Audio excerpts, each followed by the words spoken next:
Dans l'exercice de notre profession, il arrive souvent que des douleurs biomécaniques miment des douleurs viscérales. Certainement, la plus inquiétante, la plus angoissante, la plus stressante pour nos patients, c'est celle qui mime des épisodes cardiaques. Puis on voit souvent ça. Tout récemment, ça m'est arrivé avec Claude, 67 ans, qui a eu une douleur soudaine, vive, aggravée par le mouvement, sans raison vraiment particulière et accompagnée de douleurs respiratoires vraiment inquiétantes. Claude n'avait pas très envie d'aller à l'hôpital dans les conjonctures actuelles, malgré son inquiétude d'avoir un épisode cardiaque. Il m'a contacté.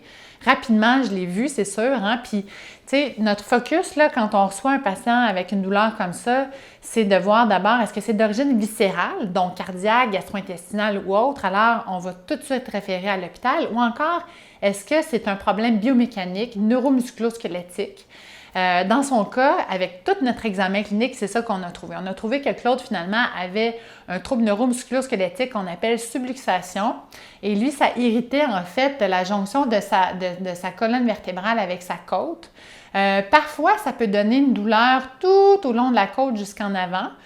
Parfois, juste en avant, juste en arrière. Dans son cas, ce qui mimait davantage l'épisode cardiaque, c'est que c'était en avant et en arrière. Puis, donc, on a pu tout de suite prodiguer un ajustement chiropratique à Claude. Ça l'a soulagé immédiatement, puis vraiment, il était content. Alors, je vous raconte cette histoire-là parce que je veux vous rassurer que peu importe votre situation, on va faire des examens cliniques appropriés. On n'hésitera pas à vous référer aux besoins puis à prendre soin de vous si on estime pouvoir vous aider. Alors, si vous avez aimé, likez, partagez, suivez-nous sur Facebook.